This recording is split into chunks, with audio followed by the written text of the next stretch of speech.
All right, what's happening, everybody? Welcome back to G.S.R. Gonzo'S Sports Room, Monday, February 27th, 2023.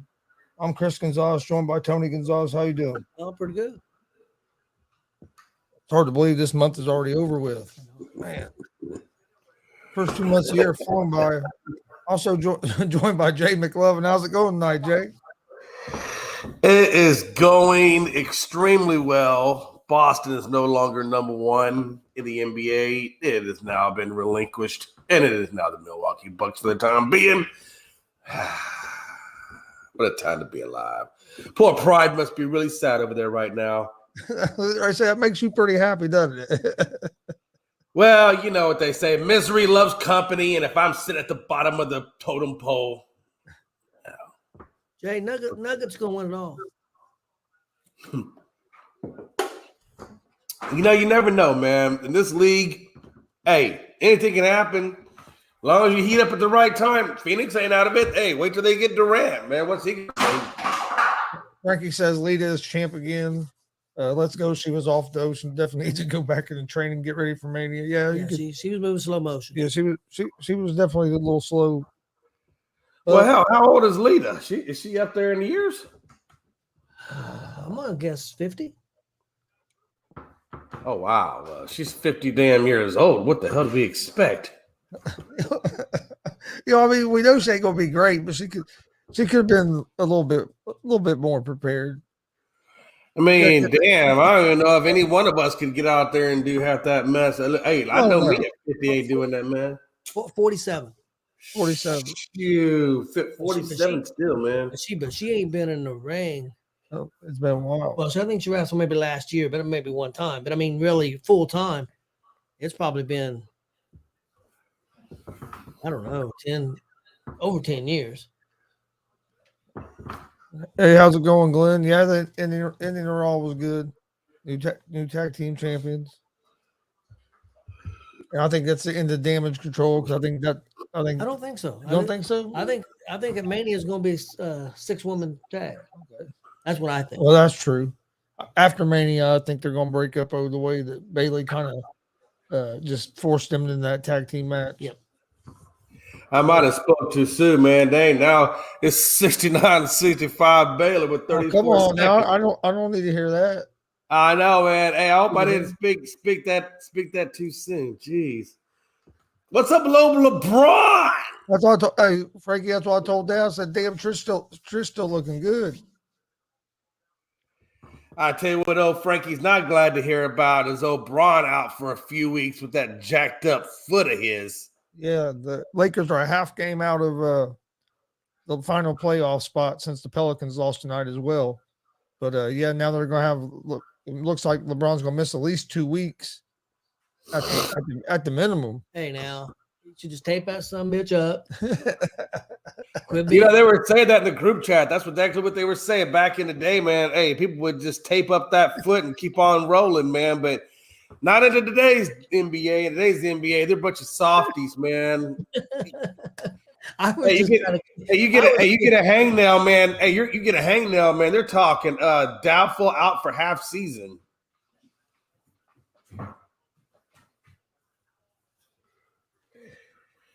No, Frankie, you might want to be a little worried. Well, depends on what you're worried about. I mean, if you have expectations of the Lakers actually doing something, then yeah, I guess you'd be worried. Me personally, I don't have no expectations for this Lakers team other than maybe they make the play-in. So probably not really a whole lot to worry about. I mean, I think it would be a little different if there was 50 games left, but with the amount of games are left, there's not much room for margin for error, and so that being out 2 weeks, I think kills them. I really do. I don't see it was going to be tough enough with them to make the play-in. I think, with them now it's going to be really tough. But yeah, I was just kind of kidding about taping up the ankle. I know our good friend Jonathan Mathis said he should be taping that son bitch up. What kind of man is he? Hey man, I don't know. Hey, listen, I don't know what's going on with this whole Facebook thing and Jonathan Mathis. Damn, son. Listen, I'm one for if you need to vent. Hey, it's great, but you done turned Facebook into your personal therapist. I ain't got time to read all the BS that you talking, brother. Just commentate on sports. Damn. No offense, but I'm just saying, commentate on sports. Shit. And if you don't like what they say, get the hell up on out. Damn. Move on. Shit. Just like, good God, man, I've never heard so much crying in all my life. And they're going to have, and the Lakers are going to have D'Angelo Russell out for at least their next game. And not trying to be mean, but you really think Davis is going to be able to play 20 games straight? That's true. But it's true, man. Dang.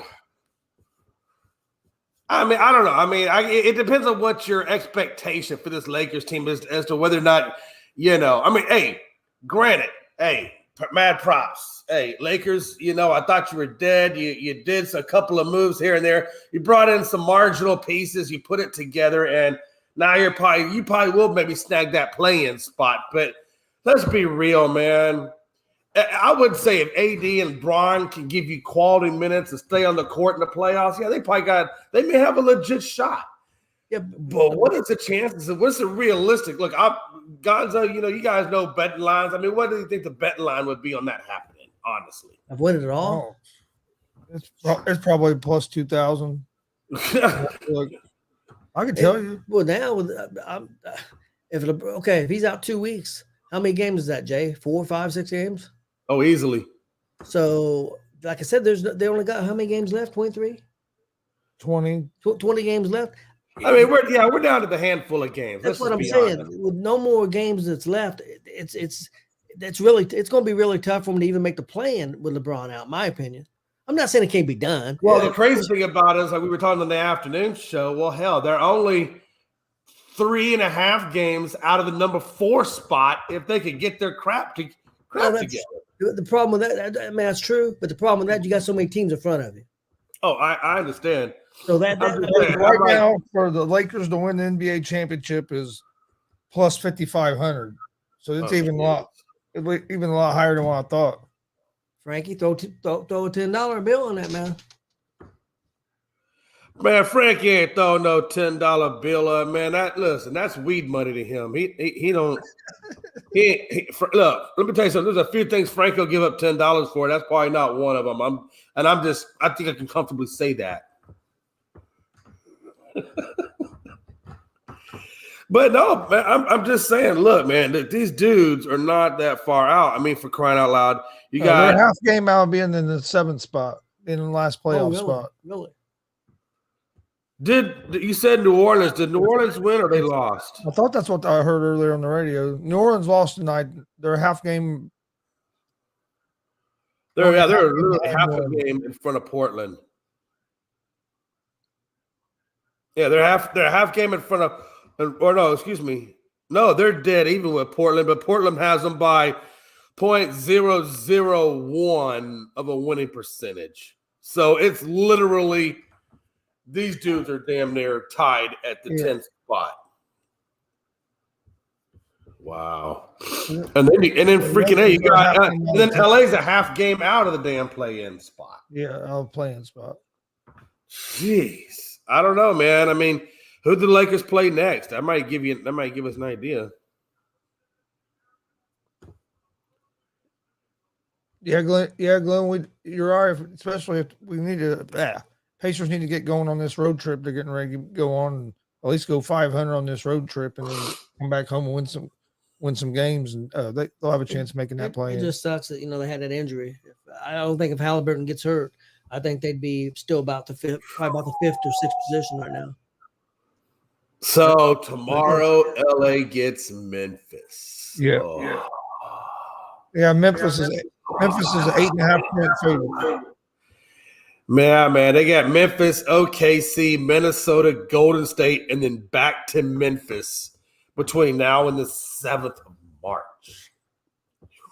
I'm just saying, that's not easy. How many kids? That's what, a week? A little over a week. Yeah.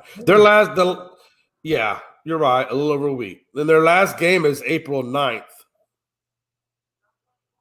So they got between now and 8, and they play the Jazz on April 9th. April. So 9th. that just kind of gives you an idea.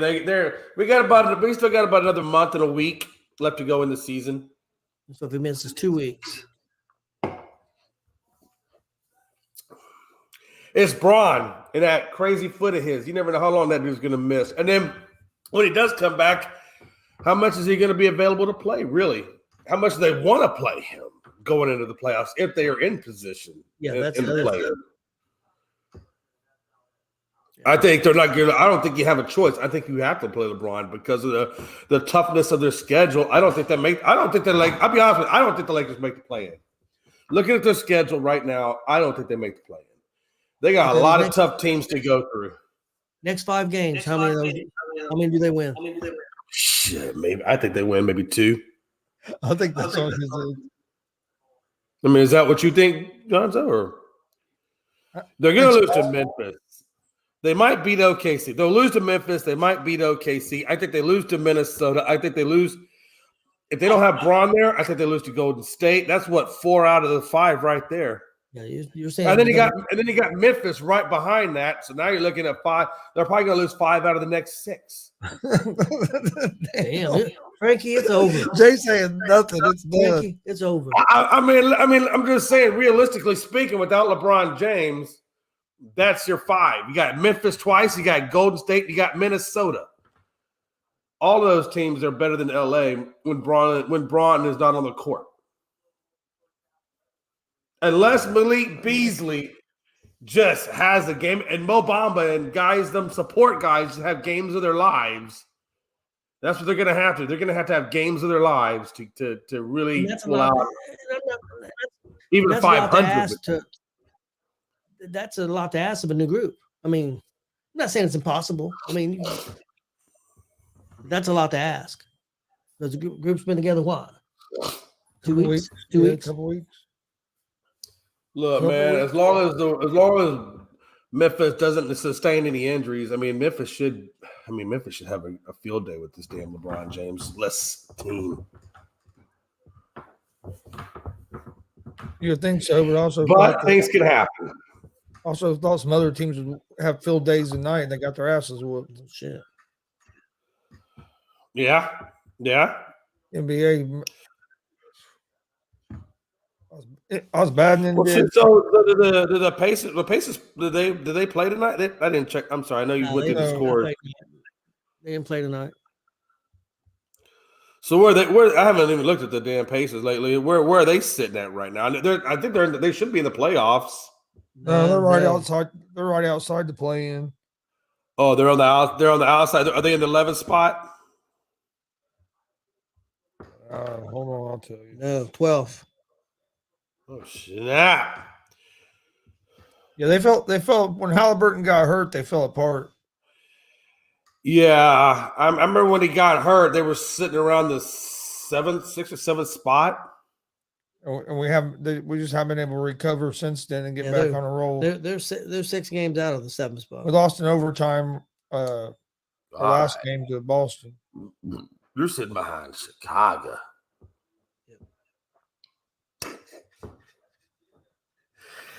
Yeah, boy, Chicago's going through some realities with that squad they got over there.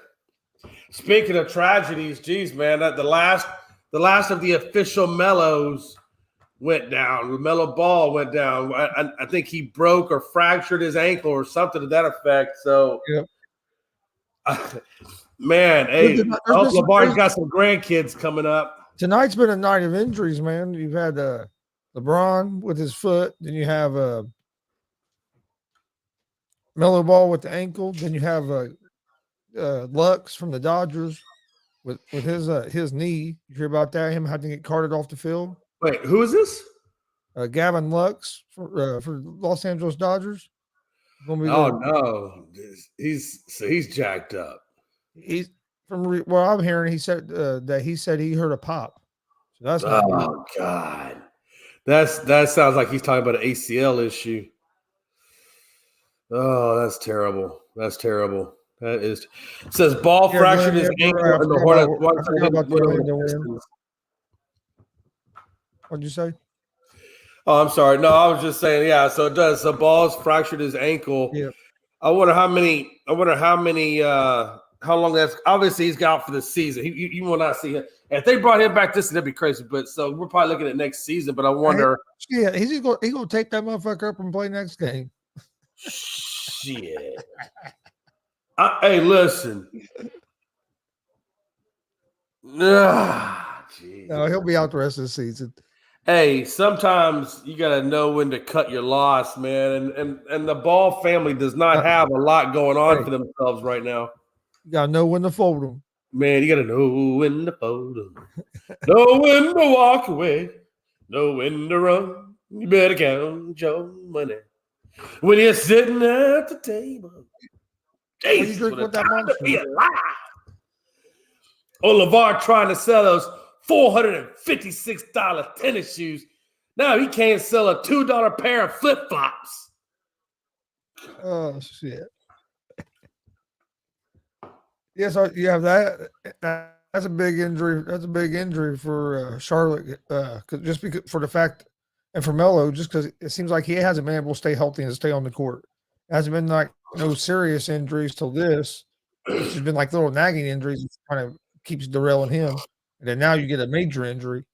Hey, no offense to the Ball family, but genetically, yes, they're tall and yes, they're gifted, but man, they are the most injury-prone family I've ever seen in my life. I'm like, dang. I guess it's hard to argue. Well, it's hard to argue. I mean, if you're LeVar, you're probably over there thinking, like, wonder when I'm gonna get some grandkids. Yeah, big bust brand. I agree, because at this point, that's exactly what that family is looking like, a big ass bust. And you know, LeVar probably goes to the gate right now to get into a game, and they say, "Excuse me, sir, denied." Just love to see the look on his face when he tells him denied. Your credentials have been terminated. You are no longer needed here, sir. And you know, oh, geez, Louise, man. Well, you got your win though. Baylor got the win, 74-68. So you are good to go. Good to go. Yeah, wow. So the Commanders have released Wentz. Yeah, what do you think about that? Where do you think Wentz ends up now? Do you think somebody's going to pick him up? Oh man, that's a good question, man. Think somebody picks him up as a backup, or do you think that he's going to get another starting chance? I think Wentz is going to have to really evaluate his career. I think going forward, to say that a team won't take a chance and throw him in there and see if he can compete for a starting job would be foolish. Carolina could probably do it. Saints could probably do it. I mean, because a couple of teams out there that are in flux. So to say that he won't get a chance to compete, yeah, I think he's going to get a chance to compete. He won't get that contract he's looking for. He won't get that bargain basement prove-it deal. I think he's going to end up in Carolina. Yeah. Either as a backup or competing for the starting job, depending on if they draft a young guy or what they decide to do. But you have Frank Reich there, who has always been a big fan of Carson Wentz's. Frank was disappointed, I believe, from everything I'm hearing, when the Colts gave up on Carson Wentz after 1 year. So it wouldn't surprise me if you don't see maybe a reunion there with maybe Frank Reich and Carson Wentz, whether they bring Carson Wentz up in as maybe a backup or compete for the starting job. You know what I mean? Depending on if you draft a young guy or what you decide to do. Yeah, he got to start with Reich out there in Philly. That's where it all started. So again, to say that he won't get an opportunity over there, especially when you got Darnold. I mean, they don't have anything over there to really mess with. So yeah, I think they bring him in. I think they give him okay, man, we'll give you a 1, maybe a 2-year deal at best. We'll throw some escalator clauses in there if you hit benchmarks, whatever the case may be. And then they roll the dice and see what they got in him. But for me personally, I think Wentz is done. I just think he's, I just think he's done in the NFL. I don't think there's going to be. I don't think he's going to resurrect that career and go on to win Super Bowls or anything like that. I think he rides it out until he's done. Yeah, I think he's probably going to be basically a backup, unless that's what he wants to do. Unless he don't want to be a backup, then hey, I'm sure he's made enough money he can go do whatever the hell he wants. The bigger issue for me now at this point is Bieniemy just got the job as the offensive coordinator, and his number one prospect is Heineke with a Howell or whatever his name is. I know they're going to say that he's going to start. Yeah, Rivera's saying it's going to be Howell. Hey, watch this. Okay. Yeah, hey, he has. Watch it. Okay. He has the new quarterback whisperer. Look, man, if I had a scale of equal, which one, they would both be like this. Neither one of them are any better than the other. It's a lateral move of shit. They have a lateral movement of shit right now at the quarterback position. So, but you have the quarterback whisperer as the offensive coordinator now. I think Bieniemy is going to look at Ron Rivera and say, "Yo, you need to get us up to that motherfucking number one spot right the Raiders got ASAP, Ricky Tick. Let me get my boy Bryce, or let me get my boy Stroud." Or maybe he's saying, "Hey, don't do anything. Let's go get Hendon Hooker." Or he could say, "Let's go get Max Duggan." Maybe he believes in one of those two guys. At some point, Washington is taking a quarterback in this draft, whether they move up to get it or if they get one that second round or that later part of the first round. I think Washington is going to take a quarterback at some point. They have to. They don't have a choice. Or maybe could they put in a call to Carr? Could they put a call into Carr and be like, "Yo, Carr, I got McLaurin over here. I get you another wide receiver in the draft. Let's do the thing." Yeah, they have Sam Howell, man. They don't need a quarterback. Boy, I tell you what, Gonzo. What a time to be alive, man. If Anthony Price is on here, he'd be begging. He'd be begging for a car. He'd be begging for Stroud. I wouldn't be surprised if you might maybe see a car, if they maybe sign a car, and then you can kind of develop Hal if that's if you think he's your next guy. But I don't know. Well, if you're Eric Bieniemy, do you really want to go into the season with what you have? I mean, honestly, how much more could you screw yourself over? The dude's trying to get a damn head coaching job, tries to get off from underneath Andy Reid's shadow, takes a job over there with Washington to prove that he can do it. But geez, man, look, there's limitations on this crap. Okay? There's limitations on what you can do. And if they don't give you a quarterback, and maybe this is a good thing for Bieniemy, because if I'm Bieniemy, if they don't provide me with the quarterback, I could just say, what'd you expect me to do? So maybe that's a scapegoat for having a crappy season if they go that direction, right? Yeah, that's true. Lamar Jackson rumors to Indy. I've been hearing some of that as well. God, you do not need him in Indy. You do not. Oh my God, you do not need him in it. That would be the worst thing you could do. I'd rather have him over Bryce Young or Stroud. Oh hell no, you would not. No, you wouldn't. You say that now, but no, you really wouldn't. If I'm Jonathan Taylor and you bring that son of a bitch over here, I'm gonna be the first one putting in my papers asking for a walk. Can I please go to a new team?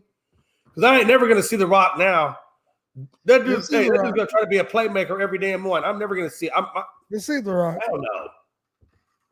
Hell no. I take Lamar over either one of them.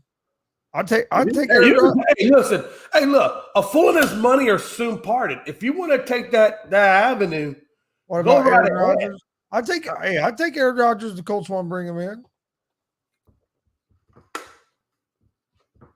I mean, I would too. Shit.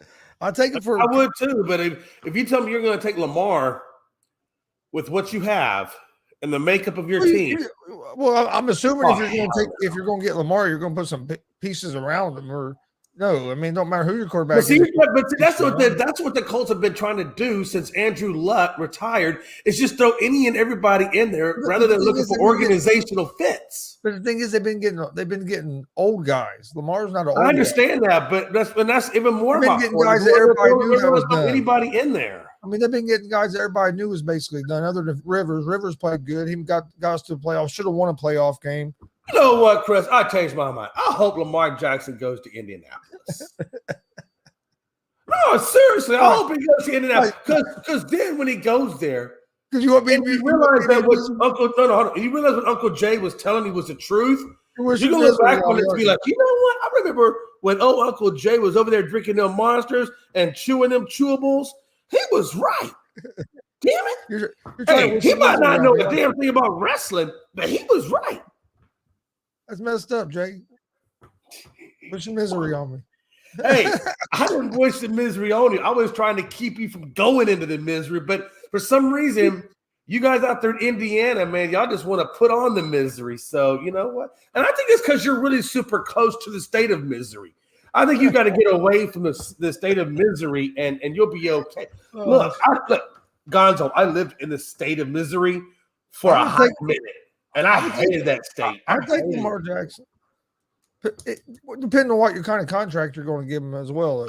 Oh God, I hope you get him. I hope you get him because we're going to have a discussion about this one day.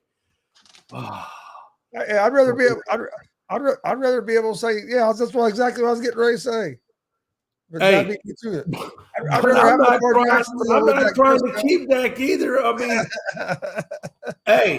hey, you know what I'm saying? Hey, look, if I get it, it was thrust upon me. I didn't have a choice. You're over there begging for your. Whoa. I'm not begging. No. I would take Lamar. No. Let me tell you something, Gonzo. I would take Lamar if that's what the Colts decide to do. I love you, but you're full of it. You know why? Because if they said, "Hey, Gonzo, man, this is G.S.R. say, we're thinking about getting Lamar Jackson, man. What do you think we should do?" Gonzo, yes, man, please, please, Jesus. Oh, 6 pound, 8 ounce baby Jesus. I'll never take a chewable. I'll never take another beer. I'll give up the prostitutes and the whores. Please, just give me this one present. Lord, please. You were talking about somebody manipulating words. That's not what I said at all. I said I would take. Hey, guys would be like, "Yo, Jay, man. No, yo, Jay. Hey, can you throw me on the prayer chain? Yeah, put me in the prayer chain. I need Lamar Jackson over here in Indy at the Colts. Can you ask Jesus for me?" Oh shit. Hey, I'm just saying. Now, if you said Carr, I'd be all about it. I'd be like, you know what, Gonzo, man, you're right, man. Carr would be excellent. I agree. I would rather have Carr. I'm just saying though, I wouldn't be mad if they decided to get Lamar, is what I was saying. I wasn't begging for Lamar in no means. Oh, no. See, Gonzo, you can fool some people some of the time. You can't fool me none of the time. Wait a minute. You know from the beginning that I've been saying Carr. So don't act like I haven't been saying Carr from the beginning. Oh, no. I get the Carr, but you lost me at Lamar. I'm just keeping it real. You lost me when you said Lamar. I thought I had you at hello. What the fuck? Oh, you had me at hello. Hello was Carr. Goodbye, get the hell out came more around with Lamar. Yeah. And that's another thing, too. Even if you did get Lamar, the dude hasn't finished either one of the last 2 seasons. He's been hurt the last 2 seasons. Do you really want to think? I'm just saying I'd rather have him over Stroud or Young. That's all I said. I didn't say I'd rather have him over anybody else. I'd rather have Derek Carr if we're going to. Hey, look, if you want to spin it that way, I'll let you spin it that way. Whatever makes you feel good. That's exactly what I said. We can go back and watch it. Yeah. I know what I said. I got you.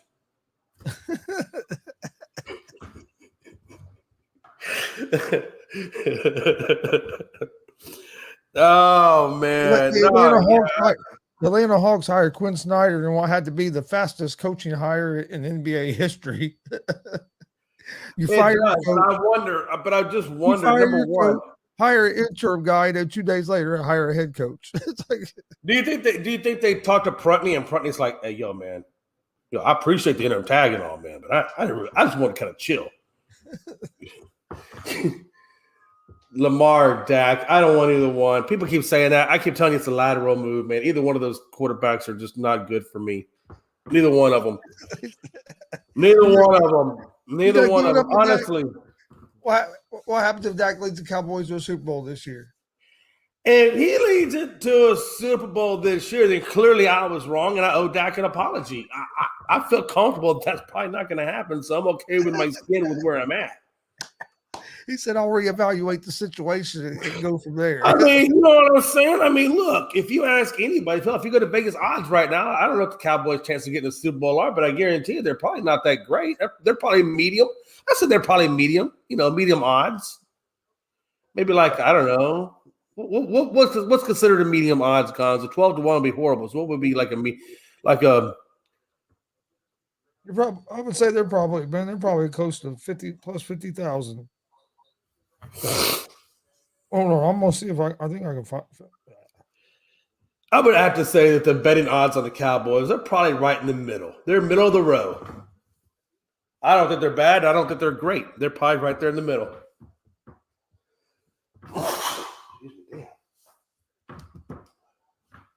Let's see if I can see here. The NFL futures. All right, Super Bowl. Cowboys are plus 1,500. Yeah, so that's what I was saying. That's about middle. That's right in the middle. Am I correct? On that scale?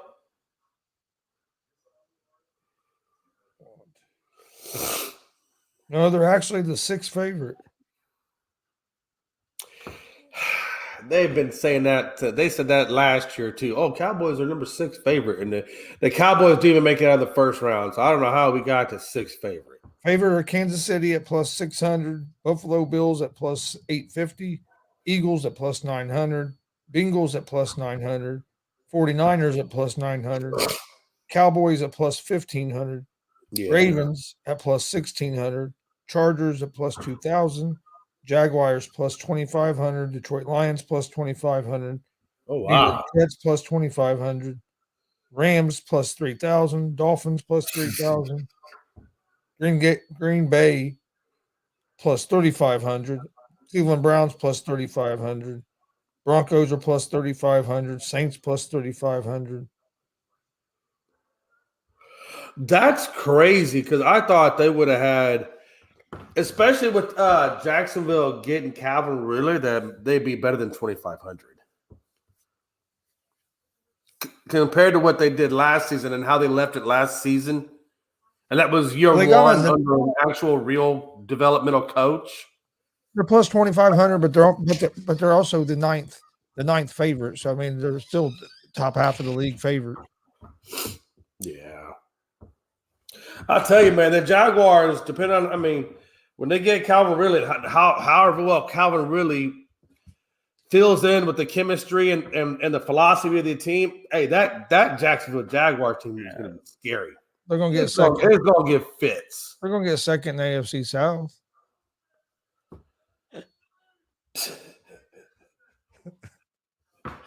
He said, "Hey man, we'll be 7-9 and number 2." The Jaguars will be second. Yeah, Colts are going to win that division this year. Colts, man. What's the expectation for Tennessee now, man? They let go of Woods. Does Tennessee have anything left in there? I don't know, man. Hey, up until the point where Tannehill got hurt, they were still winning. They were still winning that division. Yeah, but they're going to have to get. I think if anything, I think Tennessee comes in 2. I think Colts come in at 3. I think Texans probably come in obviously at 4. I think Jacksonville gets number 1 next year in that division. I'm going to wait on my prediction to see if we get a veteran quarterback or a rookie quarterback. So, hey, Tony, you can wait until the damn Pro Bowl for all I'm concerned. I'm just telling you. We get Carr. I think we can be 1 or 2 if we get Carr. I agree with the 3 that you said. I think it does give you a good shot, no doubt about it. I think it gives you a good shot. If we get the rookie, I agree with number 3 with you. I think with Carr, I still have you at number 2. I just have a feeling this Jaguars team, man. I just think this is their year to be number 1 in that division. Could be. How far they go, I don't know, but I have a feeling this is their year to be number 1. And I think you're right. If they get Carr, I think they slide up number 2. I think the Colts can slide into the wild card spot and make their entry that direction. That's That's the one good thing about the division they're in. They're not in a super tough division, so that's going to help them a little bit. Oh, absolutely. And I'll be honest with you, man. If I'm Jonathan Taylor and you tell me I got a car coming over, I'll be like, you know what? All right. Now we're talking. Now we're cooking with a little bit of Crisco. Now let's go get some offensive linemen and maybe another wide receiver in the draft, and let's put this bad boy on, and let's see what we got. If you go with Lamar Jackson, well, let me ask you something. Let me ask you something. You should said I pour out one for my homies? I mean, This dude hates on Lamar, but swings on Jalen. It makes no sense. Yeah. See, that's the thing that coach says that he's going to run. If you put weapons around a offense similar to definitely going to run the football. Going to run the football. What he claims. And with Jackson, he also likes the other two running backs they have. So he thinks they're going to be able to run the football. So definitely the offensive line is going to be a key. They got to get another receiver for help, and then they got to get the quarterback situation. Bradley is staying as the defensive coordinator there now. Yeah. I figured he was when they said you couldn't go interview nowhere. When they said you couldn't interview, I think if you were able to pull in a guy like Carr, it would give you so much flexibility in the draft and free agency to get the players you need to put around it. And I think you could address some serious needs I just hope between now and next offseason. That would put you in a good spot. I think they're going to mess around and move up to number 1, and they're going to draft Levis. That's retarded. Oh, that's bad. I apologize. Man, hey, when Tony's over there using words like retarded and yeah, hey, listen, that ain't never a good day. Well, here's my thing. If you really want Levis, he'll be there at 4. You don't got to trade up. You don't got to trade up number 1 to get him. No, you don't have to trade up to number 4 to get Levis. Honestly, he may even slide down further depending. That's what I'm saying. If that's who you want, move up to number 1 to draft Levis. But that's what I think they're going to. It wouldn't surprise me.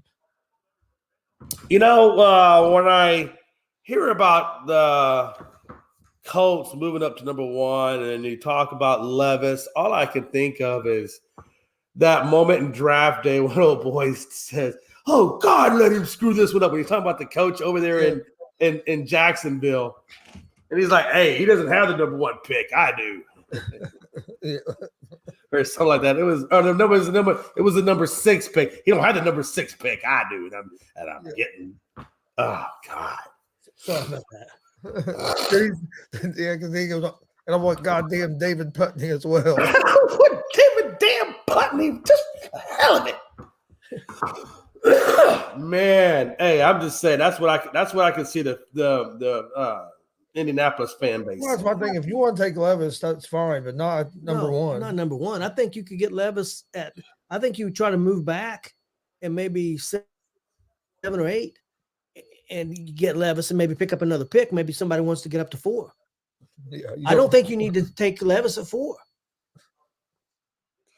That's just my opinion. I could be entirely wrong. I've been reading. I read an article earlier that people. I've been reading articles saying that they and how they know this or why they think this. They think Richardson's going to kill at the combine. I think we need what we ought to do is just not even draft a quarterback. Just play whoever we have and lose, and then draft next year in the get a quarterback next year. Either Williams or I'd like to have Williams. Either Williams or May.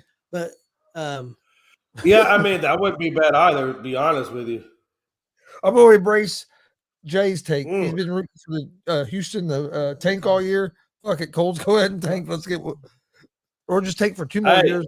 Manning. I say you take Carr, you move back in the draft, pick up picks, take Hooker in the 2nd round as your project for a couple years behind Carr.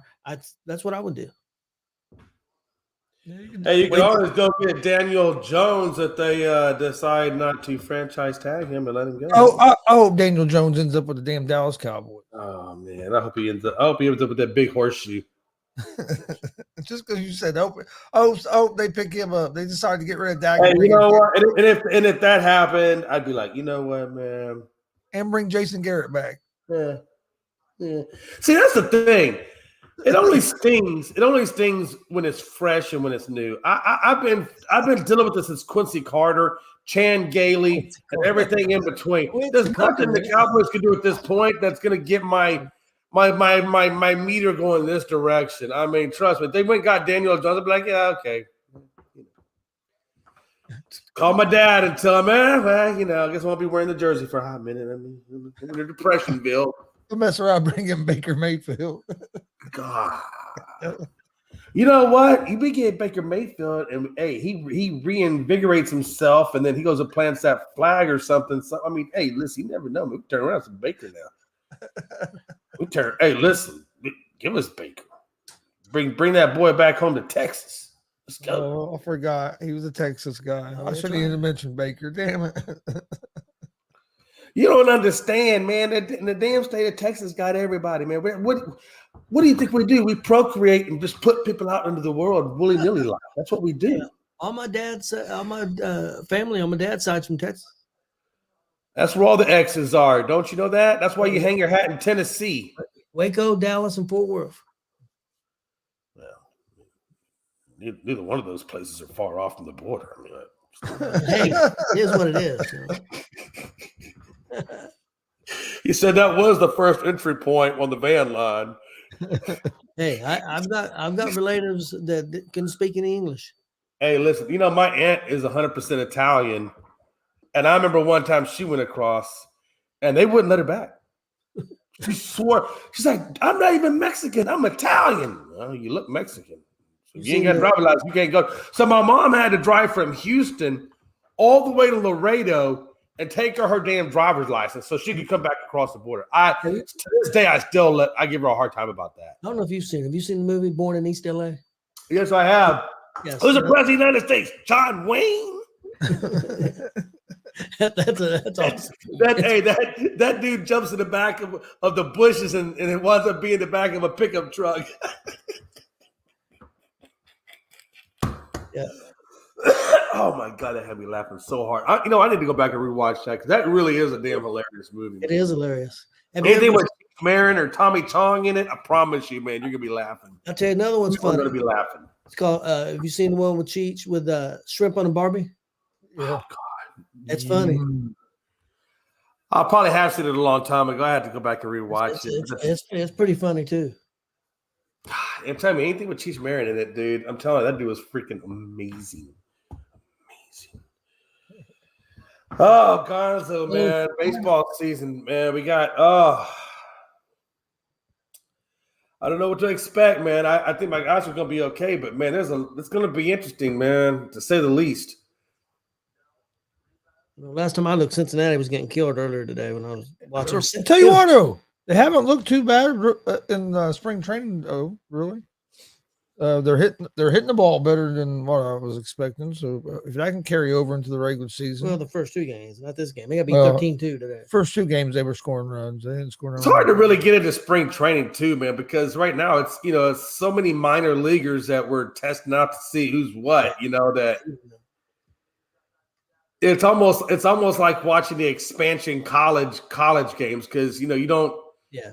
Even if some of these college kids come up and they hit the ball great or whatever, they're going up against college pitchers or AAA pitch. You don't know what they're going to do against a Jacob deGrom or Verlander or Castillo or whoever they Rodon. I mean, you don't know what they're going to do, man, because you ain't seen them against experienced pitchers. All you see them is against AAA. So how do you really truly evaluate either side of the ball? That's true. Yeah. Yeah. Gavin Lux injures knee in spring training game. They had to cart him off the field. And I heard some reports on the radio that he said he hurt it pop. So didn't you say also going back to when I said about LeBron too, that he heard something pop? No, not LeBron. Oh, I thought they said that he heard something pop. No, they're saying on LeBron that like X-rays and stuff came back okay, but they'll have to reevaluate it more after the swelling goes down. Yeah, that's hard when you got. They don't think there was any structural damage with LeBron, but they won't know a whole lot. You really don't know a whole lot until the swelling goes down. Yeah, you can't see nothing. Man, oh man, oh man. Yeah, looks like the Blue Jays hired the Astros' former GM Click as their vice president. That was a good pickup for them, to be honest with you. That was a really good pickup. I like Click. I'm still upset the fact that the Astros failed to bring him back. I thought that was a huge mistake on their part. And I think that could have some adverse reaction on Houston as we go forward, because that Click was just such an integral part of bringing in the right scouts, the right player movements, the right decision making in the front office and everything. And I don't want to speak badly about him because I don't know enough yet about this new direction that the Astros are going in with this new GM. I don't know a whole lot about him enough to really make a decision, but they really did lose a lot by not giving him the money. Now you have Suzuki out for the Cubs with the oblique injury. Oh, damn. And he's trying to get Ohtani to come over there and join him.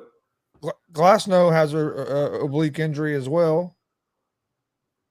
So I don't know if they're ramping these guys up too quick or what, but starting to see a few injuries pile up here already over at first few days of spring training. Those are probably the guys that weren't working out during the off season, and then they come in cold as hell, and then they want them to ramp back up. That's the Reds every year. It happens. I have a question. And I'm being totally serious. What do you think the Astros odds are to win the championship again this year? I mean, being completely serious. What's your? I get it, because I asked myself some same things like that. If it was the same rules and things like that, I would feel much better about our chances this year. But I got to be honest. I'm not blaming on rules. No, it's not. No, I mean, I'm just saying. I'm just. So what do you think? 50-50? No, seriously though. I mean, look. 70%. What do you think? The pitch clock doesn't really bother me. The larger bases don't really bother me. What bothers me is when they took away the shift. The Astros live and die by this shift, man. They were the ones that invented the damn thing. I mean, when they took away the shift, that I still don't know exactly what we have defensively beyond the shortstop and that left field side. Now the right field side, not too worried, but the left field side kind of gives me a little bit of worry. So taking away that shift, man, that's huge. That's a huge, huge thing for the Astros. And, again, lots of lineups have changed. Lots of teams have gotten better.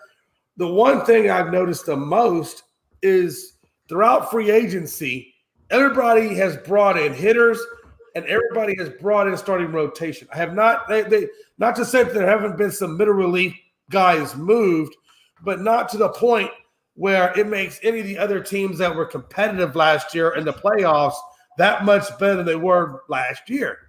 So I know the Phillies look good. The Mets on paper look good. The Padres on paper look good. Those are the teams. St. Louis, I'm still kind of like, Molina's not there. Obviously, what's his name, retired. Now he's off into the sunset. So, I mean, there's a lot of things out there on the National League side, on the AL side. And then Frankie's going to hate me saying this, but I don't think the Yankees did nearly enough to address the issues that they were facing against the Astros last year. So I don't really take the Yankees all that serious right now. Toronto, I think, could do some stuff. But Tampa and everybody else over there, I'm not worried about it at all. If I'm worried about anybody, it would be maybe Cleveland, because they got a lot of youth and talent over there, and Francona. But I'm really more so concerned about Seattle and Texas in our own division in terms of what they're going to bring to the table. So there are a lot of teams out there that significantly improved themselves. I can't tell you enough about Texas, considering the fact offensively they put up about the same amount of runs as the Astros did, but where we took them out was defensively. Our pitching was so much better than theirs that they just couldn't hang. But they obviously addressed most of those issues in their rotation over the offseason. I don't think they did enough in the middle relief, so I still think that's our sweet spot with the Rangers. But looking at DeGrom, he's already got left side soreness, and we ain't even got a week or two into spring training, and he's already talking about left side soreness. So take that for what he will. They have the Astros as the favorites at plus 600. Dodgers plus 750, Yankees plus 800, Braves plus 800, Mets plus 800, San Diego Padres plus 1,000. And Machado didn't get exactly the money he wanted, but an 11-year deal. 11 year 350? Not bad. No, Nope. I was surprised at the Not 11 bad. years. I was thinking like 7, not 11. What do you guys think about the Phillies? Well, I think Phillies are going to be good again. I think that just like it was last year, honestly, Mr. Gonzo'S, I think it's going to be the same as it was last year. They got great hitting, halfway decent starting pitching, and then terrible middle relief. I don't think they did enough in that middle relief side of it to take us out. And that's what we got them last year. We got them last year in the middle relief. Their starting pitching was great. But when they brought in Alvarado, and I forget that other young kid's name, man, we just torched the ever-living dog poo-poo out of them. Okay. And that's the way that's still the same weakness that I see in the Phillies as in their middle relief. I think they're going to make some moves. What two teams worry you the most in the American League, and what two teams worry you the most in the National League? Oh, yeah, absolutely. Again, American League, Texas and Seattle. Our own damn division, honestly. Texas and Seattle worries me. And we always, even like last year, when Texas and Seattle had not made too many moves, I know Seattle towards the end made a couple of moves, but if you go back and look at the Astros against our own division, we were losing more games in our own division than we were against the Yankees division, the Guardians division. I mean, we were winning more over on the better teams than we were on the damn crappy teams. Since you bring that up real quick about the schedule, yeah, how do you think the schedule is going to play in, since you're going to be playing everybody this year? I think it works out beautifully for us. You think it works out better for you? Yeah. Oh yeah. Again, like I was saying last year, you know, I was more worried of going up against the damn Angels, to be honest with you. I've seen the Angels play us lights out a couple of times, and I was like, damn, this team just has our number. And the A's had our number a couple of times too, and I'm like, damn. But when we get outside of our division, the Astros were flourishing. They were doing well. So to play interleague and play every single team, I definitely want to do that, because again, you get the naysayers out there. I'm not going to put names out there, but Pride and Frankie and things like and Mike Hughes and so forth, that, you know, are always talking about negatively about the Astros. They don't play nobody. They're in this division. They don't do this. They don't do that. So the fact that we're getting out of our division more and we're playing more of these other teams in other divisions, it takes that naysay away from the Astros when we do win, right? Because then they can't say, well, you know, you're in this division, so it is what it is. No, we're playing every team out there equally, just like you are, and this is our record. And you can. Who worries you in the National League? So again, National League, it's a three-headed monster for me. I think either one of these three teams could be just as potent as the other one, and that's the Padres, Mets, and Phillies. And if I had to go with the fourth team as a runner-up, I would go St. Louis. Those would be my four teams. You take the Cardinals over the Braves? What about the Dodgers? Well, no, the Dodgers lost too much. They've lost too much.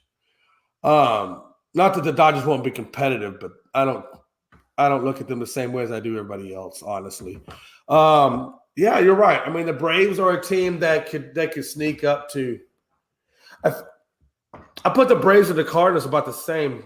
Maybe, I think maybe pitching. I think pitching, I would probably go with the Braves. I think the Braves had the slight edge on pitching. But that Goldschmidt guy, golly, that dude good, man. So who do you – okay. Yeah, I've seen him in our division for way too fucking long. Yeah, man, jeez. You said San Diego. You said the Phillies. Right. St. Louis. But you kind of St. Louis and Atlanta together. Yeah, I got St. Louis and Atlanta right. It depends on, number one, if Strider comes out – and if he doesn't fall in the sophomore jinx, and he comes out and plays well, he's coming off that injury last season. He fell to injuries in the playoffs, so you really didn't see any of Strider in the playoffs. So it depends on how well Strider comes this off season or this training camp or season, whatever. If he can pick up where he left off in the regular season, that Strider's a hell of a good. And then you got Acuna Jr., but they did lose Dansby Swanson. They picked up Murphy out of the A's, but I'm not really Murphy didn't really move the needle for me. I don't think the Braves really moved a whole lot on the needle for me in terms of acquisitions. I like the Mets, and I like the Padres. Could be scary if they can stay healthy, man. With Soto and Machado and Tatis. Well, offensively, it's a juggernaut team. Offensively, they're a juggernaut, and especially since you did away with the shift, they're even going to be even more of a juggernaut because now there's a lot of good contact hitters on that team. Juan Soto is a really good contact. If Josh Hader can get back to form, that'll help takes care of. I hope Josh Hader gets a hangnail. You saying he's like LeBron? Is that what you're saying? Oh no, LeBron would even need a hangnail. LeBron could have a bad manicure day and he wouldn't go in. But one thing I did want to talk about before we get out of here, you got the NFL Combine coming up. You have the NFL Rules Committee that gives their proposal for their annual meeting for rule changes. And I know one proposal is going to be being able to challenge roughing the passer. But they don't think it's going to get enough backing to get approved for this season. And then another proposal that they're looking at is the fourth and 15 onside kick rule that the XFL uses. Yeah, is another proposal that they're going to make. I'm good with the 4th and 15. I'm good with that. I'm not good with them putting more regulations in on rushing the passer. Screw that. Yeah. Well, no, it wasn't more. Well, no, it wasn't more regulation. You could challenge roughing the passer. Like if a roughing the passer. Oh, they're saying now that they're giving more of an opportunity to challenge it. Yes, would be allowed to challenge roughing the passer. That's fine with me because I think a lot of times those defenders get caught with roughing the passer, and I don't think it's roughing the pass. Yeah, so you'd be able to challenge that, and then they're also I've talked about already adding a proposal about the 4th and 15 onside kick thing. They said they don't know if either one of them will get enough backing to get changed this season, but it is something that's probably going to get proposed. I mean, things like that. If they want to do those kinds of things to the game, I'm okay with. I'm very, very critical of changing games because I think when we start changing games, we get away from the intents of what the game was meant when it was invented. And if you're going to get away with the field goal, to me, that's getting rid of part of the game, and that's an important part of the game. For me, you know what I'm saying? So I don't like that. And I don't like the more regulations we put in for this, that, and the other. I hate all that. Get rid of the bullshit. Oh, yeah. No, I agree. Now, with things in terms of replay to challenge roughing the passer, things like that, or if you want to do a 4th and 15 what I think they should do versus an onside kick, I'm good with that too. Well, what they do in the XFL, they give you the option. You can still do it. You can do an onside kick if you want, a traditional onside kick if you want. Yeah, I'm okay with that too because again, we didn't always have the 2-point conversion. It used to be just 1 point and that's it. And now we got the 2-point conversion, and that changes games. Yeah, and then you can the way they do it, it has to be like the last 2 minutes of the game, and the score has to be tied, or you're behind. Then you can, instead of doing an onside kick, if you want, you have the option of doing the 4th and 15.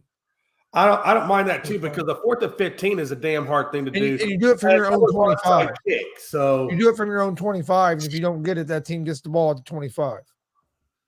You know, if you get Lamar Jackson, that 4th and 15 is going to look like 4th and 100. Kind of like Dak. No, not like Dak because Dak would just turn it over.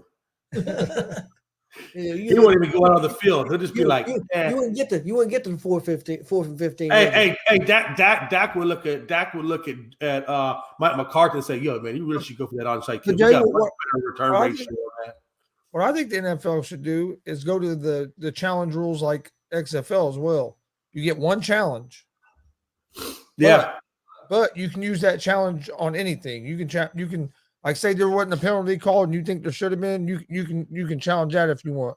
You can challenge anything you want, but you get one challenge, and you have to have a timeout available to be able to use your challenge. My only stipulation of that would be if I could make a tweak to that would be is if your challenge proves to be correct, that they shouldn't take that challenge. You should be able to keep that challenge. I think you should only lose. I'd be all right with that. I think you should only lose the challenge if the call was called right and you challenged it and you lost the challenge, then you should lose the ability. But if you're challenging things and it turns out to be right, why are you going to penalize me and take my challenge away when it was right. And see, and you So can I know challenge it's in been the always XFL. week I was making You can challenge anything. Yeah, You can challenge I would anything. be You down know, with that. No, and I'm I would telling be you, down the with it. There's a lot of replay, things in the game that you the can't replay challenge. I system would love is to challenge. the replay system is awesome. It takes like 30 seconds and boom, and you hear the guys talking and you see why they called it the way they did. No Thursday night game this week, is there? No. No, there's one Saturday and 3 Sunday. Three Sunday games, 1, 4, and 7. Yeah, I've enjoyed watching it. I'll watch some of it this weekend. We'll miss some of it on Sunday because we got a wrestling show Sunday. We'll probably see a game probably.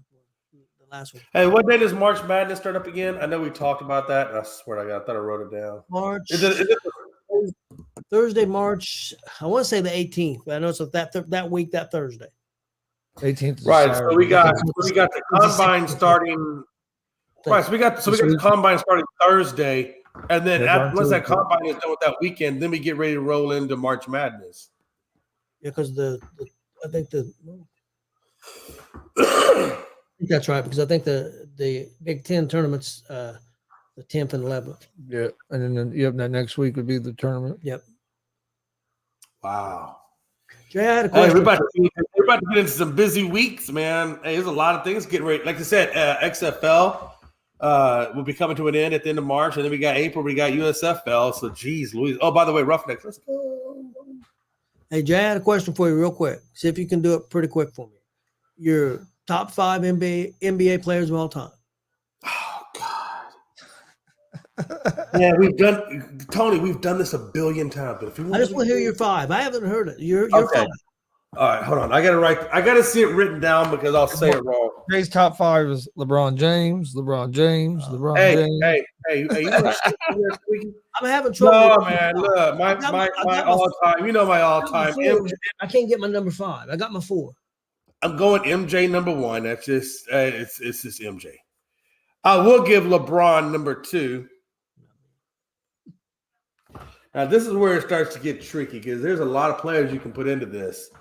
So I got MJ. I got Bron. I'm gonna go Kareem because of the skyhook and what Kareem did with the Milwaukee Bucks. And got them a championship, and then comes over to LA and beats part of Showtime. So I'm gonna put Kareem in there, and then I'm gonna go Magic because come on, man, it's freaking Magic. And then I'm gonna round it out. I'm gonna round it out with another forward, and I'm gonna go Tim Duncan. That was a good one. Here's my 5. I've got Jordan, G.S.R, LeBron, Magic, Oscar Robertson. Can't go wrong with Oscar Robertson. Can't go wrong with him. I don't fault you for that at all. I'll go Jordan, LeBron, Kareem, and I'll probably go Magic and Bird. And again, you can't go wrong with Bird. If you put Bird in there either, man. Bird is man. That guy. I think Bird's underrated. A lot of people think he was just a shooter. He wasn't just a shooter. That dude shot, rebounded, assisted. Look, Larry was a white man Jordan, damn near almost. Honestly, he was so good at what he could do. And I seen that guy make crazy shots. I seen Bird make crazy shots. It was stupid. For me, I put Duncan at the end just because I've watched so much of Duncan, and at the power forward spot, what he meant to that San Antonio team and those 5 championships. I mean, it was phenomenal. And I mean, Pop between the 4 of them, right? Pop, Duncan, Ginobili, and Parker. I mean, those guys were just incredible, man. Why doesn't that team get more credit? I don't know. I mean, that was a team they pretty much drafted too, wasn't it? It wasn't just all. Yeah, a lot of it was guys they drafted. The majority of that was drafted. Finley was drafted. I mean, Michael Finley. I went to school. David Robinson. I mean, honestly, and all that was primarily Pop. Pop brought those guys in. Pop found those guys. Pop just had an eye for talent. He could eye talent and he could develop talent. Why don't that team get more credit? I don't know, man. I think it's because they're bland, right? You got Showtime, which is it wasn't flashy. They were just you got the Celtics out there. I mean, even that was a little flashy back then days. Look, man, you got a Frenchman a guy from the Caribbean, and then you got a guy from Argentina, and they all came together and they made their way, right? And then you have Pop. Pop was not a flashy coach. And that might be some of it too. Hey, Because they didn't have no stars on their team that were like from the United States. yeah. But you know how it matters to some people. And then Pop was like Bear Bryant. It don't matter. I mean, I don't care. Pop, there was just nothing ever flashy about Pop. Pop was always the old guy, that had these good teams, and Pop never did get enough credit, in my opinion. I think he's so underrated or so undervalued in the league, it's ridiculous, man. But if you look at what comes off of Popovich's tree, his tree is phenomenal. I mean, you can see what Becky Hammond did when she came off of it, went to the WNBA, and then, first year in, she's already got a damn title. And one thing before we do get out of here, I checked out, always usually do on Mondays, checked out Billy Ray Twitter to see if he said anything about Raw. He didn't. What he did do is he was giving a lot of love to what do you call it? A show he watched, a series that he watched, Facing Ryan. Have you seen it yet? Facing Ryan? Oh, yeah. No, Facing Nolan Ryan. No, yeah. No, I saw that. I'll tell you, if you haven't seen that documentary, you need to go watch that documentary. I haven't seen it. He says it's fantastic. My gosh, man. Yeah, go watch it. It'll give you a new appreciation for Nolan Ryan. I mean, there's a lot of things to appreciate. I mean, like I said, there's a lot of records that'll never be broke. I think Wilt Chamberlain, that 100 points, it'll never get touched. Nolan Ryan's 235 pitches, that ain't never going to get touched. I mean, I don't care what stat guy thinks that little 10-year-old out there is on, but that crap ain't going to get touched. Hey, you got this 10-year-old kid out there like the next phenom, like the dudes came down or the angels of heaven came down and put their hands upon him or something. I mean, come on. Nolan Ryan's average. You know what? you know what? Listen, man. All right. I wasn't going to go there. I was going to let it go. We're going to run off into the sunset. But now I want to know something from you. Tony, we're going to start with you specifically. Okay. Who's your top 5 munchkins from Wizard of Oz? I can't even name one. Then you call yourself little people. I don't call myself little people. You called me little people. You called me pygmy. I called you by your technical name, sir. No, that's not my technical name. Midget would be closer to pygmy. No, that's derogatory. We don't use derogatory. Pygmy's not derogatory? No. That's derogatory. Okay. I gave you a classic scientific designation, sir. Okay. Y'all can all go to hell, man. I had another question, and then I lost it. I bet you did have a question. I have no idea what it was now. No, but on a for real tip though, man. There's been a lot of really good basketball players throughout the years, man. I mean, we didn't even really scratch the surface of the Pistons and what that team was. I mean, that Bad Boys, they gave Michael fits before Michael became Michael. Yeah. There was a lot of bad blood between Michael and Isaiah Thomas, I'll tell you that. Yeah, I got my question. I remember it now. I posted something the other day, something come up on my timeline, so I shared it, and I got some comments on it. It was about Pete Maravich being the greatest college basketball of all time, is what this thing said, about his points and everything. And somebody, a young guy that I used to coach in wrestling and stuff, he got on and said that he was great, but no way that he would be able to score that way in college basketball now. And people say that all the time, though, Tony. But my thing was, how can you say that when he scored all that with no 3-point shot? Here's the thing. First of all, when we talk Pistol, you got to understand, Pistol was a very he has so many different skill sets.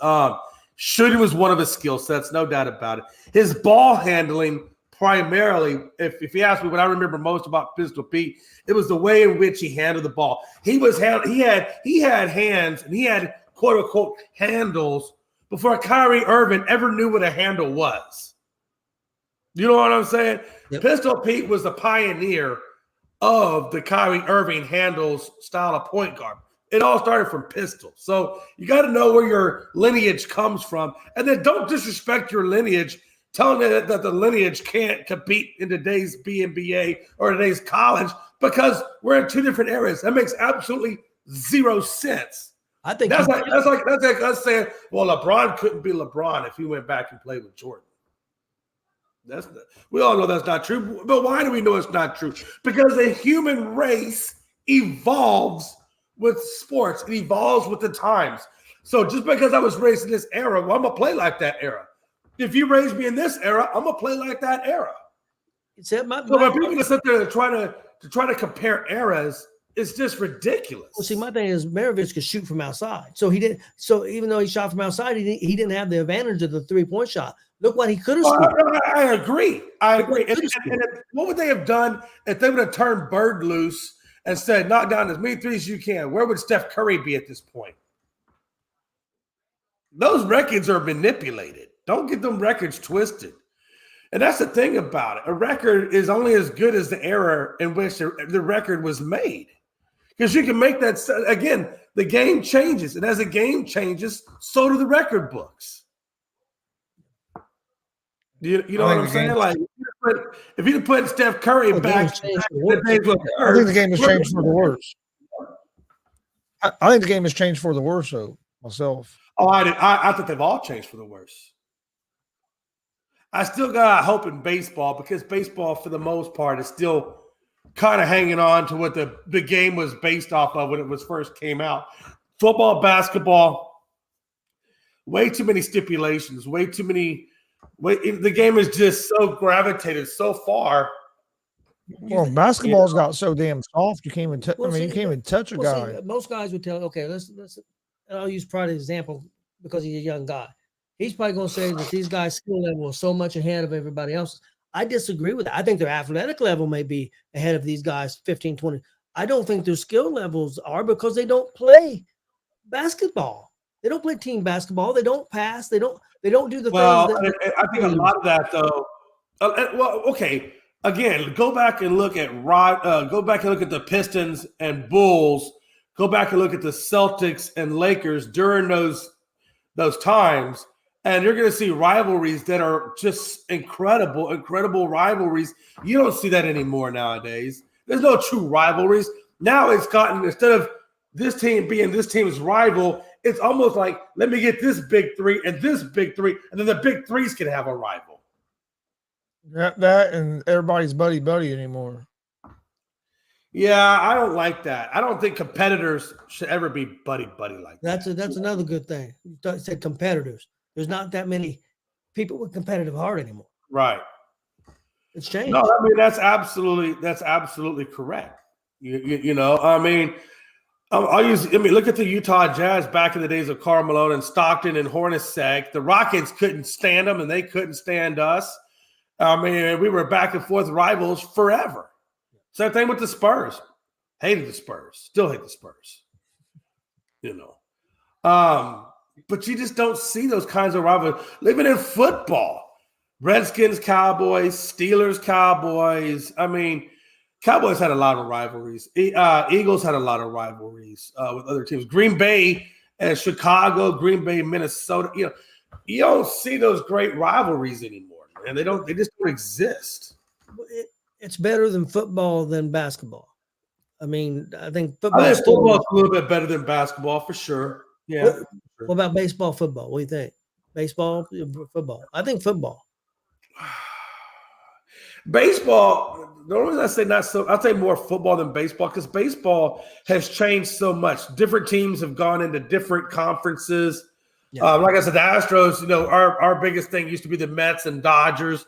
Now it's the Rangers and, you know, Seattle, whatever. You know, now you got the Yankees and Astros, you know, going at it, where when we were in the National League, we never even saw the Yankees. Maybe one time in my life, I think we saw the Yankees, you know. So I think a lot of rivalries or a lot of teams have just moved between the different conferences to where I think it kind of killed some of those old school rivalries. Got any final thoughts before we get out of here, Jay? You know, not really. Not really, man. I've used up most of my good stuff tonight. I haven't been on my A game last couple of days. I have to apologize, but we're gonna get back there. No, other than just make sure you check us out tomorrow on the afternoon show, and then we got Unscripted tomorrow night at 7 p.m. Eastern. Unscripted guys, all one word on Twitter. Check us out. And Tony, I need you, Tony. I need you to start eating more vegetables. Your skin is looking a little peaked. So let's try to throw some cucumbers. Maybe I ate a ton of cucumbers. Wait the hell, cucumbers. Tony. If you're trying to validate, you got to validate. I just want you to eat more cucumber and get some more cowbell. It is a lot of cucumbers, but it's also soaked with habaneros and jalapenos and. See, and I'm so trying not to stereotype you, but then you went to the Mexican peppers. Hey, it's good. It is. I don't know. What's wrong with the bell pepper? What do bell peppers ever do to you? Not spicy enough. I like stuffed bell peppers. Man, hey, listen. I remember one time, real quick. I was in this one restaurant, and thank God, next door to the restaurant was an ice cream parlor. That was the only thing that saved my ass. But I went up in this place. And I said, they brought out the food. It was like a Cuban, Puerto Rican, and Mexican joint. They had all different kinds. And they brought me out my plate, and it had a nice, big, super bright green jalapeno. I was like, oh, man, that looks delicious. It had a little bit of char on it where you could tell they had roasted it maybe a little bit. Yeah. Man, I bit into it. I swear to God, it was 3 seconds later, man. Hey, I was at that ice cream place. I had a triple decker, man. And I was just like, oh, my God. Oh, my God. The lady's like, oh, my God, you're doing like sexual things with ice cream. I was like, no, I'm not. No, Jay, I'll tell you what's bad is when you eat them real hot peppers and you get that ice cream, but you need it on the other end. I remember one time one of the guys in my unit, he came to work one day, and or the day before, he let us know. He's like, yo, I'm bringing Carolina Reapers into the office, and I'm calling everybody out to see who can take it the longest. And I'm like, I don't know about that, man. That just seems a terrible idea to me. But I said, you know what? I'm not going to get punked out in front of my soldiers, man. But I was smart. Look, Jay was thinking. Jay went to the little corner shop and got him a gallon of milk. And I walked in there. I put that gallon of milk right there on the desk. I said, all right, let's do this. Now, not everybody was that smart. Everybody else was like, whatever. So we all ate the damn peppers. I mean, bro, even the commanding officer, the XO, the first sergeant, all the way down. We're all eating these damn freaking Carolina Reapers. And I went 5 minutes. I chewed that son of a gun with the best 5 minutes of my life. And then I ate it. And I waited for about 10 seconds. I looked around. I looked left. I looked right. These dudes look like they're about to pass out. I said, you know what, man? This is just plumb stupid. I'm not even getting paid for this crap. So I started drinking that milk. I said, you know what? The hell with it. Man, I kid you not, I drank a gallon of milk, every last drop, within 1.5 minutes. I believe it. That whole thing was gone within a minute. Now, I went and found my commanding officer in his office. The door was open. This is how you know it was bad. The door was open to his office.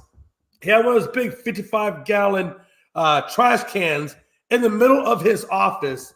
His shirt was off, his shoes were off, his belt was undone, and he was in the fetal position around this damn trash can. Okay, Jay. Did you not? True story. True story. I had this hot sauce called Flashbang. Okay. Yeah. And my son got it from Chicago. My other son, Jeff, he brought it in, and I had just woke up and get ready to eat dinner. He said, "Try this hot sauce, Dad." I said, "Let me eat some dinner first." And you're just scared of it. So that's off. I went and grabbed a chip, put quite a bit on chip. Ate that thing. Probably 10 seconds, man. It felt like Flashbang was a perfect name for it because it went down my throat, down my stomach, and it went boom. And it was made with. Oh man, that's crazy. It was ghost pepper, reaper. It had all the peppers in it, and that combination. It said right on the bottle, supposed to use like 1 drop at a time, not to eat. And he said it could cause vomiting, could cause death, could cause seizures, cause all this stuff. Chris tried some of it. Your stomach lining is not meant to handle certain kinds of things. he was on the couch in the fetal position for about a day or so.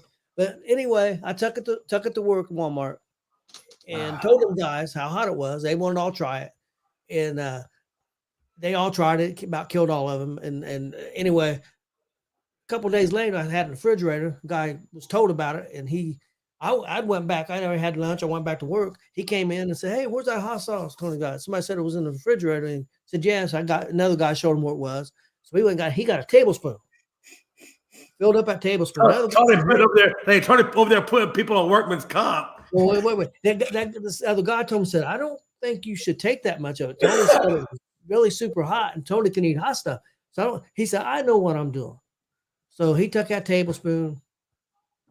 He took off running to the water fountain. Nobody ever seen him again. Well, that guy got done eating his lunch. He goes to the bathroom. The dude was in the toilet. Yeah, in the toilet. Yeah. Passed out, bleeding from the nose. He had threw up. He was bleeding from the nose, passed out. He had threw up all over the place.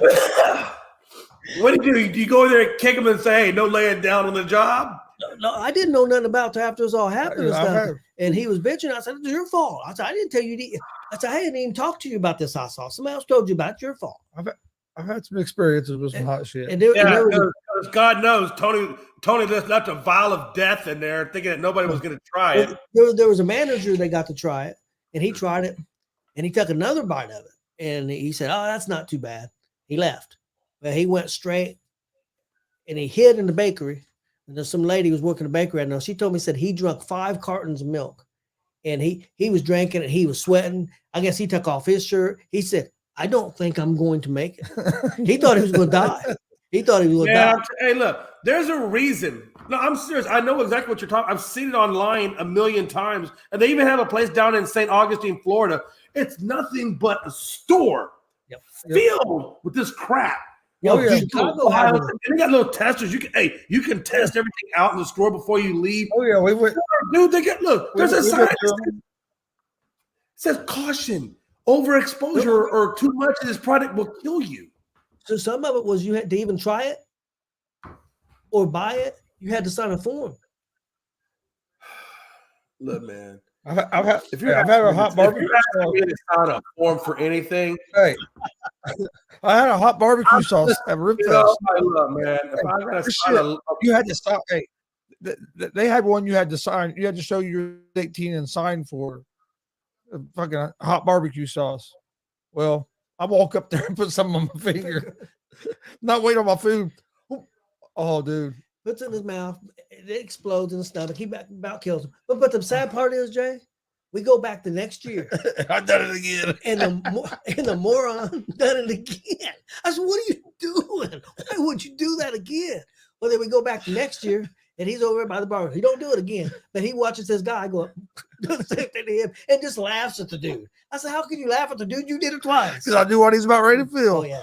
Bro. I did it twice. You're lucky I'm not there, man. If I had grown up in Gonzo, I'd have pranked him. I'd have put that crap on. He goes up this barbecue, one of the stands, and says, "Do you have a hot sauce?" She goes, "Well, how hot do you want?" He goes, "Hot as you can make it." It was a little stand. We was in Fort Wayne, and it was a Fort Wayne stand. It wasn't one from the ones from Texas or California. Yeah, I learned I'm gonna tell you my story about that. I got a story too. I got a story about when you tell somebody to make it as hot as you can make it. Don't worry, I'm gonna tell you mine in a minute. But go ahead and finish the rest of yours. So you're talking to this lady up in the stands. You're telling her to make this damn thing as hot as she can make it. I'm assuming she obliges, and assuming you're counting down the days of death. I ate one rib, and I think I drank 3 Cokes. Let me tell you something. Oh, man. I was in DC, and I was there with my friend, and it was this Thai place, and they had ghost pepper chicken wings on their menu, and I'm thinking like, yeah, it's probably not the real ghost pepper. It's probably, maybe a little bit of heat to it. No big deal. And so then the lady comes there to take our orders, and he makes his order, and I make my order. And she's like, "Do you want ghost peppers spicy or Thai spicy?" I said, "Well, I don't know." Man, I'm in a Thai place. I guess Thai spicy. She's like, oh,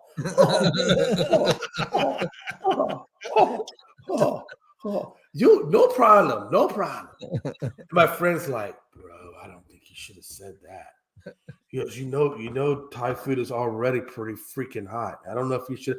I said, man, how back in it's gonna be all right. It's gonna be all right. She brings out the wings, and this is the kind of place where the way our seats were angled, you could see all the way to the back of the kitchen. It was a small joint, so you can see all the way to the kitchen. You can see the other cooks in there cooking the food. You can see them all in there, and they're all kind of like in there. And you can tell they were kind of snickering, you know. And so they bring out the food. They serve the food. I start eating. I think I get maybe 1.5 of the wings in. I was like, man, I don't know if I can do this. I'm not feeling too good. I'm starting to sweat. He's like, maybe that's because you got the Thai spice. I don't know, man. Fucking room spinning, man. I don't feel too good. I said, man, I don't know, man. And then she's like, and I said, hey, can you just bring me the regular spicy Thai? Oh, you American, you thought you could do Thai spicy because we were in there. And she's doing it like as if like it's not gonna offend me. She goes back in there and she's like, oh, and you can see her, you can listen to her, you can hear her say it in English. Oh, what an American pussy. Couldn't eat the Thai spicy. And they're back there just laughing at me and I'm just thinking, and I'm looking at him and I'm like, yeah, I said, you know what, man? Fuck it. This shit was fucking hot. I don't give a damn. Yeah. I said, I might be a pussy, but you eat this shit. Hey, I bought some pickles here at we got a store around here. I don't know if you guys have it in Texas called Fresh Time. And they had some pickles and they said extremely hot. And I bought some and they were really hot and or called like Inferno. Chris anything with that, blazing, Inferno, words like that. I ate like 13 pickles one day. Yeah, he ate 13 in one day, and then he about died. And next thing I know, dude, I'm on the couch in my underwear in the fetal position. And my son walks in there. Yeah, I'm telling you. Okay. I said, I don't know. I'm just saying, look, there's a lot of things in this life that I am comfortable doing. He wanted to see I would just tell you, rule of thumb, and you take it for whatever you want to take it for, but anytime you go to a Thai restaurant, just stay away from Thai spicy. Just stay away from it. Don't even bother. We got a couple of Thai restaurants here in town that we go to, and we had a lady used to be it was called Sue's Kitchen. She was from Thailand. She actually fought in the war. She'd been shot, but and she one day my dad wanted a smoked sausage sandwich and he wanted hot barbecue, and I said, well, how hot do you want it? Because she can make it hot. She said, hot as she can make it. And I got us both one, and I drank three 20-ounce Cokes with that smoked sausage sandwich. I ate it all, but it was hot, man. I have a rule of thumb that says that my ulcers in my stomach are giving me the proverbial anytime that I think that I could do anything or it remotely sounds like as hot as you can make it. Those words do not exist in my vocabulary any longer. The only thing that exists in my vocabulary to that excessiveness is, yes, I would like a triple. Thank you. Is that triple in a drink, or is that triple burger? Oh, no, that's triple in a drink. Okay. I don't understand. No, and that's another thing. Look, I don't understand the concept. I've never understood the concept, for that matter, of doubles and triple hamburgers. Like your damn mouth is only so big. What's the point of that? Just get 2 damn regular hamburgers if you feel like you need more food. But to try to cram something that's like this into something that's like this is just retarded to me. Yeah, I understand. No offense, but I'm just saying, if you're over there doing that, I mean, it's like, you know. Well, we've had that said twice today. Hey, I don't know if you need to reevaluate your life or something's not going right, or maybe if you have a small apparatus and you want to compensate for it. I don't know. Well, that said, for a third time, I'm out of here. My final thought for the night is don't say that word anymore. I said it once and he said it once. Was that apparatus? No, I'm not even going to say it again. My Hey, final anytime thought I get Tony to is, say it one time, hey, we're doing good, man. That's a good damn show right there. is don't forget tomorrow interview with pro wrestler Damian Michael Cole, 5 p.m. Eastern. Then Wednesday, 6:30 p.m. Eastern, we have pro wrestler Justin Danger. And then Thursday, 6:30 p.m. Eastern, we have Oh, wow. pro wrestler Nick Diamond. And then Sunday, we have at 4 p.m. Eastern, we have be live streaming some pro wrestling, Summit Pro out of Greenfield, Indiana. It should be another great card. So got a lot coming up. And then starting March 10th, I'll be on a new show with Greg Broderick called the Sports Happy Hour. It'll be Fridays, 8 p.m. Eastern. So join us for that. We'll be starting that on March 10th. That'll be on the ASAP Sports Network and at the Gonzo Sports Room channels as well. It should be good. You guys got anything? Happy hour, man. That means we get our sports half off. Hey, I'm down for that. Anything that's got the word happy hour in it, hey, you can automatically count me in there. Half off. That was a good one, Jay. I like it. Listen, man. Every now and then, I'll pull one out the sleeve every now and then. I can't give it to you all at once, but every now and then. No, we appreciate everybody joining us. We'll be back Wednesday at 11 p.m. Eastern with another episode of G.S.R. Gonzo Sports Room. Thanks for joining us. Have a good night. We'll see you guys tomorrow.